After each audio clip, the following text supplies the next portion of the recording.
Flotilla global sumut yang berlayar dengan satu misi mudah, bawa bantuan makanan dan ubatan ke Gaza, kini jadi mangsa kekejaman Israel. Kapal yang dipenuhi aktivis, sukarelawan dan malah rakyat Malaysia sendiri, termasuk artis Zizi Kirana, dipintas secara kasar. Komunikasi diputuskan, 8 rakyat Malaysia dilaporkan ditahan. Mereka bukan tentera, mereka bukan ancaman, hanya manusia yang mahu hulurkan tangan. Perdana Menteri Anwar Ibrahim menyatakan dengan jelas, Malaysia mengutuk sekeras-kerasnya tindakan ini. Katanya, Israel bukan sahaja menghina rakyat Palestin, tapi juga mempelekeh hati nurani seluruh dunia. Malaysia akan guna apa sahaja ruang undang-undang dan diplomasi untuk pastikan keadilan kita ditegakkan dan keselamatan warga negara kita dijamin. Tapi, mari kita jujur, ini bukan kali pertama.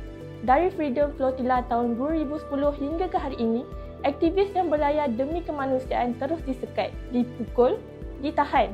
Dunia marah, kecaman dikeluarkan, tapi Gaza tetap terkepung. Di sebalik semua ini, ada satu mesej besar.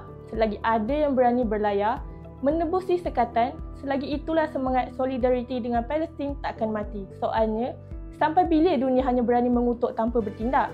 Dan kita di Malaysia, adakah cukup dengan suara marah atau perlu terus berdiri di barisan hadapan solidariti tanpa gentar?